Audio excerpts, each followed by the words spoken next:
All right, we'd like to thank everybody for joining us on this webinar concerning the Sophos email appliance implementation. Today we'll be discussing the security functions that the Sophos email appliance will be covering starting tomorrow, Monday, March 24th.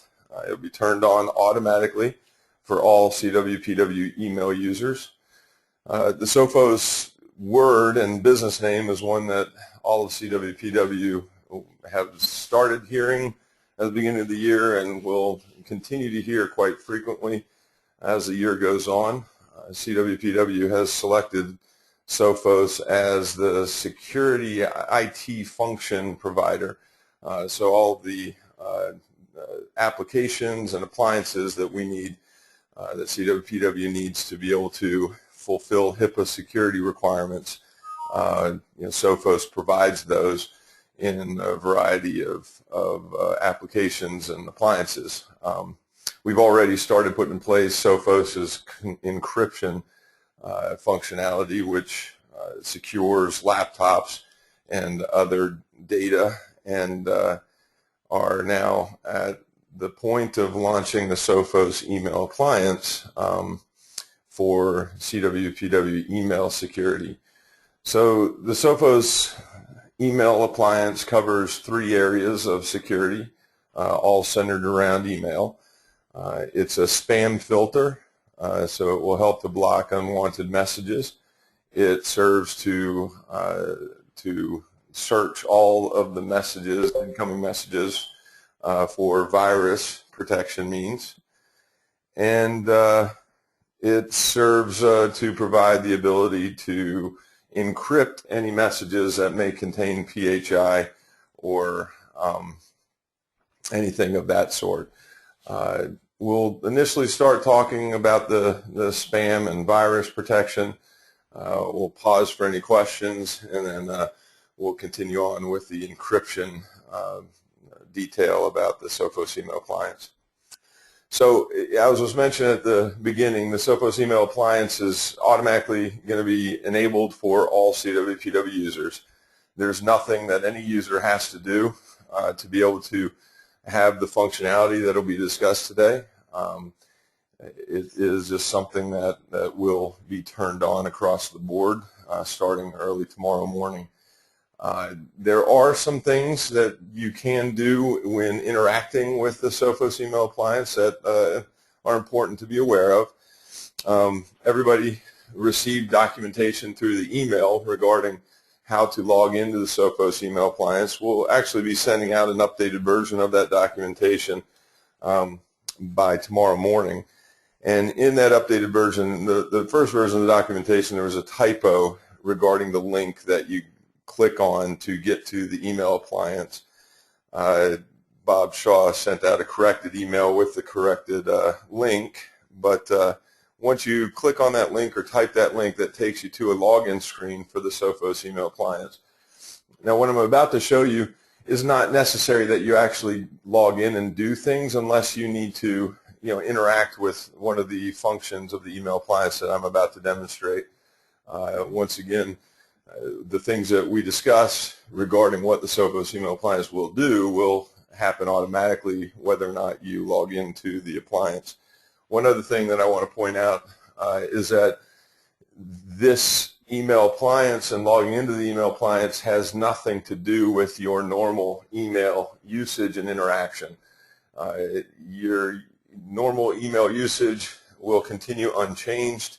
Every method that you use currently to log into your email, access your email, all of that is unchanged. You can continue doing exactly what you have been doing up until this point in time.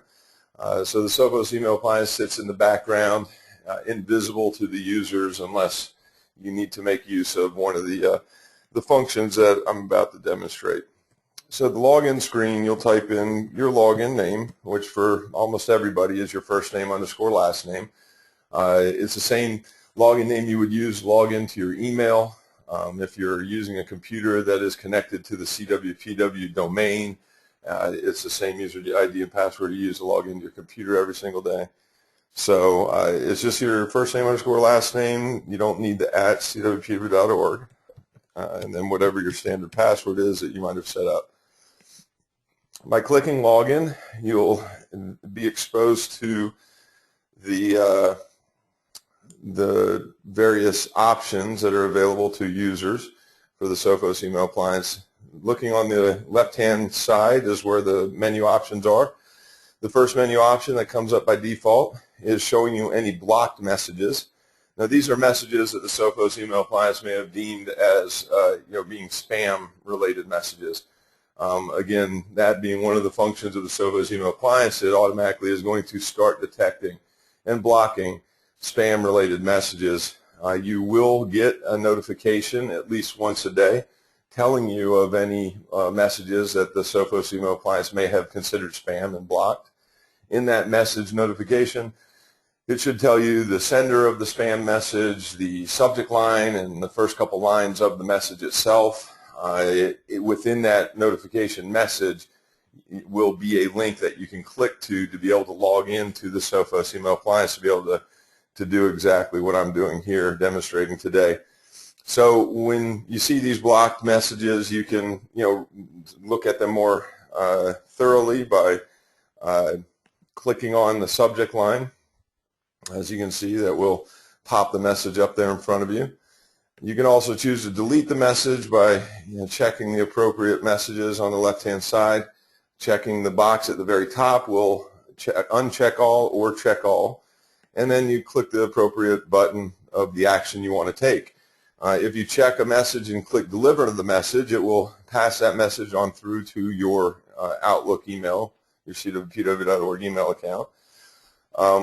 You can also choose to deliver and approve the sender. And this is an action you would want to take if the sender is one that you want to receive all messages from that sender. If the Sophos email appliance is blocking a particular sender on a regular basis that is a valid sender for you, then you would want to deliver and approve the sender, or you can choose to delete the messages.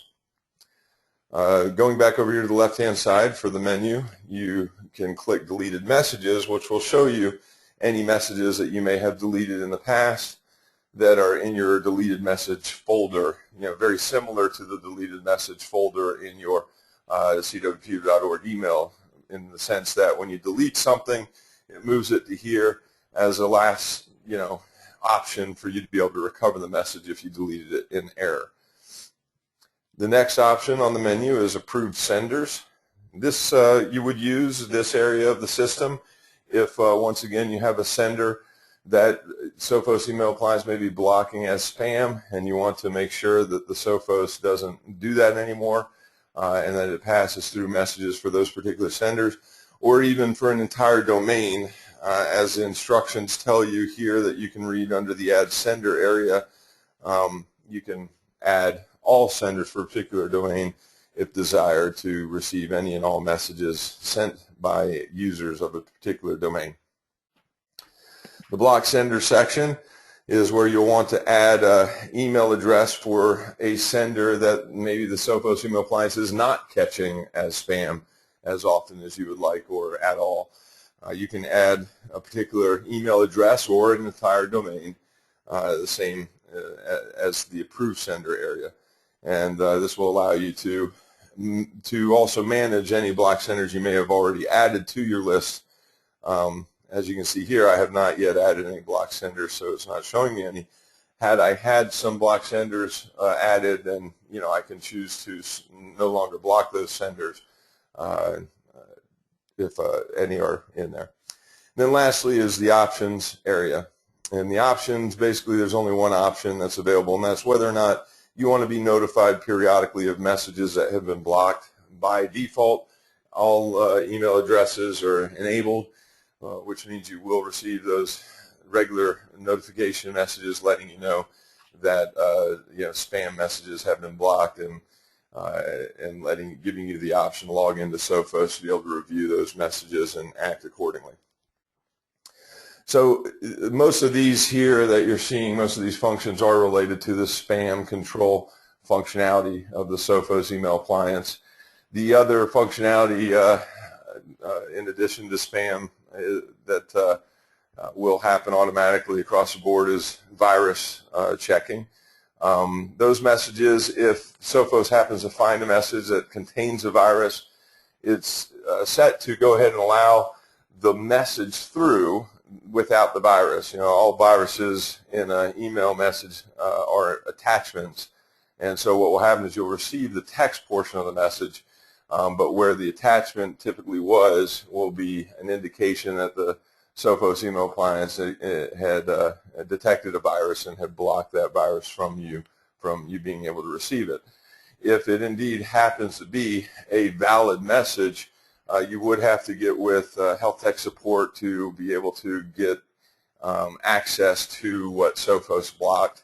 And the reason for that, and the reason why that's not something that users can just simply unblock themselves, is that, you know, anything detected as a virus, IT support definitely needs to take a deeper look at it before it can be released back to you, just because if it really happens to be a virus and somebody tries to release that virus to themselves, you know, again, it could pose a potential infection threat for all of CWPW. So there is an additional level of verification that has to occur by IT support if you receive an email indicating that Sophos found and blocked a virus from your account. So before we move on to the encryption functionality of Sophos, does anybody have any questions regarding the spam control or virus protection or the interactions with the Sophos email appliance as demonstrated? And no, everything looks fine. Yeah, it's just pretty straightforward. And a lot of this is, you know, in the documentation as was sent out. So it's pretty much as is.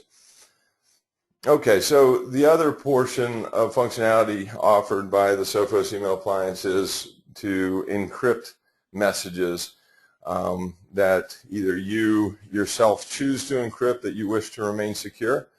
And then there's also algorithms and automatic policies that are programmed into the Sophos email appliance that will automatically encrypt email messages that fit certain criteria. First, we'll demonstrate the functionality if you yourself wish to voluntarily encrypt an email. It's really straightforward. All you have to do for an email message that you want to encrypt when sent to the user is type in the word encrypt in the subject line. It can be anywhere in the subject line. It can be at the end, at the beginning, in the middle. It could be part of encrypted, encryption, you know, anything that contains that word encrypt in a part or all of a word on the subject line will cause that message to be encrypted. Another thing that will result in a message being encrypted is if on the properties of the message, which on Outlook 2007, Outlook 2010, you can get to the properties through the tags area. There's a little arrow in the lower right-hand corner. By clicking on that, you get to the message properties. If you change the sensitivity to confidential, that too will result in a message being encrypted. I'm sure you can agree putting the word encrypt in the subject line is vastly easier.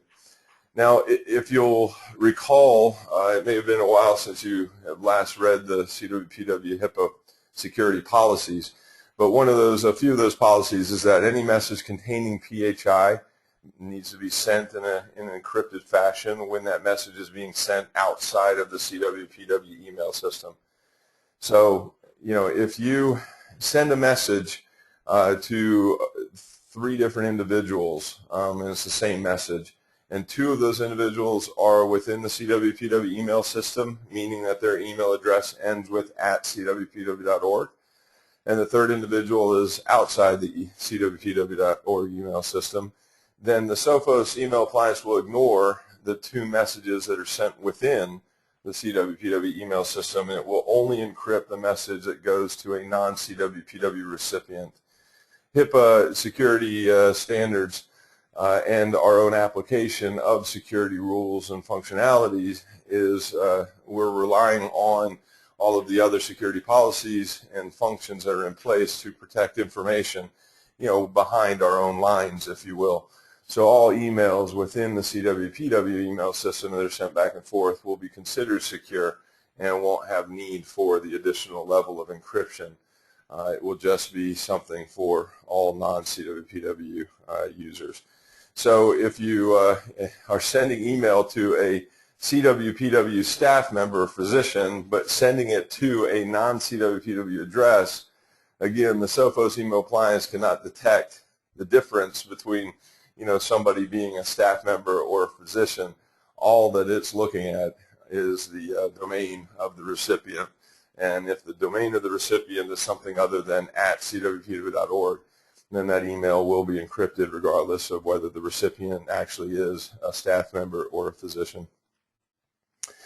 The other type of encryption that will occur is an automatic encryption. And a few things that will result in that are any emails that have a Word, Excel, Adobe Acrobat PDF, or compressed zip file attachment. Any of those 4 types of attachments on an email will result in that email automatically being encrypted. And while CWPW administration and operations realize that not all messages with those attachments will contain PHI, it's still the situation of better safe than sorry. Most of the messages that do contain PHI and attachments are sent using one of those 4 types of attachments, and it's very normal that one of those 4 types of attachments will contain hundreds, if not thousands, of records of protected health information for our patients. Therefore, we deem it the most safe and keeping our patient records the most secure to automatically have those types of messages being encrypted when being sent to a non-cwpw.org user. We're certainly open to being able to discuss further with administration and operations to evaluate that.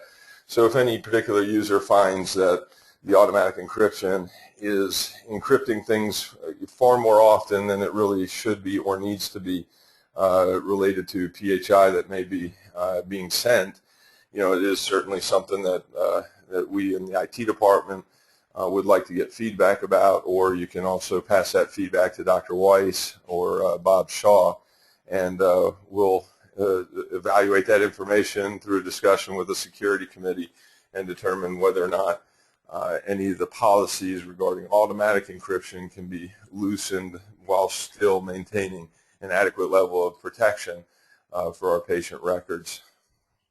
Some other types of situations that will result in auto encryption are if the Sophos email appliance detects certain key types of PHI. For example, if you happen to type in a social security number or something that looks like a social security number, 3 numbers, -2 numbers, -4 numbers, then the Sophos email appliance will automatically encrypt that message if it's being sent to a non-cwpw.org user.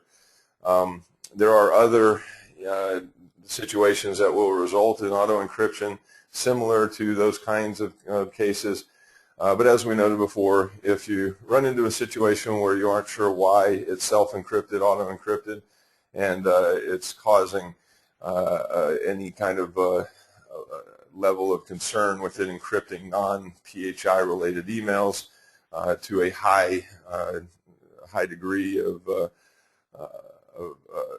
instances, then be sure to reach out to us and we'll look into it further. Now, what happens when an email is encrypted is mentioned in the documentation, and then we'll show you an actual example of it. So the recipient will first receive a message if they've never received a secure encrypted email from a CWPW recipient before, or a sender rather, before. The recipient will receive the message shown on the screen.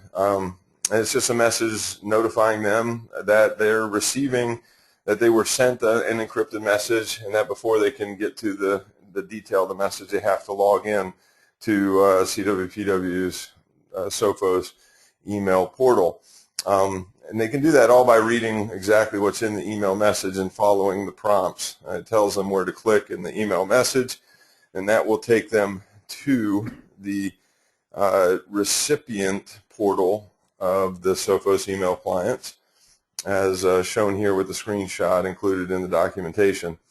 And when they're brought to this login screen of the Sophos email portal, the email address will already be filled out with their email address, the recipient's email address, and they'll just simply type in a password and confirm that password that they want to use to log into any secure emails that they may receive from CWPW in the future. Then they're also asked to pick 3 questions from a list of 10 or 12 questions and to provide answers to those questions. And this serves as an ability for them to be able to reset their own password in the future should they forget or lose whatever the password is that they selected to begin with. Once they fill that out successfully, they'll be told on their login, on their internet connection login, that they were successful. And then they will also receive an email message indicating that they successfully registered. And then next they'll receive an email message with the actual secure information, the encrypted information from the CWPW sender. And here's an example of an email message that is a secure email message that was sent. Now this is the email message that was received after going through and registering with the Sophos portal. As you can see, the detail in the message is very straightforward, very should be easy to understand. And essentially the secure information is sent through an attachment of this email. You can see that there's a PDF, Adobe Acrobat PDF attachment on this message. I'm looking at this through Outlook, so it's shown here, up here underneath the subject. And there's, whatever needs to happen for the recipient to be able to open this PDF is all that needs to occur for them to get to the encrypted information. If you send an email message to a end user, to a recipient, and they tell you that they're having trouble getting to the attachment or they're having trouble opening the attachment, something to recommend to them is that they actually save the attachment off to their local drive, and then that way once they save it to their local drive, then they can navigate to that area of their local drive and open the file from there. We've found in initial testing that that is a more accurate method for users being able to actually open up the secure Adobe Acrobat file. Or if it works for them, they can just open the file from their email attachment. When they go to open the file, it will ask them for a password. This will be the same password that they use when registering with the Sophos email portal. And once they enter that password in, then they get the encrypted message. The first page of the encrypted message may be a title page, a cover page, but if they scroll down to the second page, then that will be the secure message that was sent to them. It will also include a reply button that if they click on, that will allow them the ability to, using their system's default email application, it will allow them to type a reply into you as a sender. And when you do receive any replies to a secure message, you will receive it just simply in your email as you would any other message. Once again, since you're a CWPW.org email user, you don't have to do anything special to register with the Sophos email clients or receive messages that are password protected. Even when receiving in response to an encrypted message, you should just receive it simply as an everyday message. Now, if you send an attachment with your message that gets encrypted, or you choose for it to be encrypted, it will actually be attached within the Adobe Acrobat file. So in this instance, Dan had sent me an Excel file that was encrypted, and that Excel file is contained here within the Adobe Acrobat. Even though Adobe Acrobat is open, the Excel file is here and not attached to the email. And so to open that, it can just be double-clicked on or, saved off to the local drive and opened up through a customary fashion. And then, as you can see, it will list that accordingly, everything that's within that attached file. So that concludes all we have to present about the encryption portion, as well as all other portions of the Sophos email appliance. Does anybody have any questions regarding encryption or any other aspect of the Sophos email security and appliance? Will you be able to open the encrypted software, encrypted message on a smartphone, or that vary between the phone, vary on? No, well, it will depend on your ability to read Adobe Acrobat messages. Now, keep in mind, you will only need to open it on a smartphone. Well, I guess any recipients you're sending to may be looking to, open it on the smartphone. So yes, it just depends on whatever software that their smartphone has installed on it or that they've downloaded themselves to look at Adobe Acrobat files. As long as it is compatible with Adobe Acrobat version 7 or higher, then they should be able to open the message without any problems. The registration can easily occur from any smartphone because the registration just happens through, an internet, software. So any kind of internet software, internet browsing software will allow them to go through the registration process with the Sophos email appliance. And then the other portion of it, when they actually receive the encrypted message as an Adobe attachment, once again, is dependent on them having software to be able to open and read Adobe Acrobat files to be able to get into it. Does Apple allow Adobe on iPhones? I believe Apple has a default reader that's part of what comes with Apple devices by default that will open up Adobe Acrobat files. Okay. Any other questions regarding encryption or any other portion of the Sophos email appliance and secure functionality? No. All right, well, we thank you for your participation today. We are recording this to be posted on YouTube. We'll be ending that recording here momentarily, and after which we'll remain on the line in case anybody has any final questions that they want to ask that are not part of the recorded presentation. Thank you guys so much for your attendance today.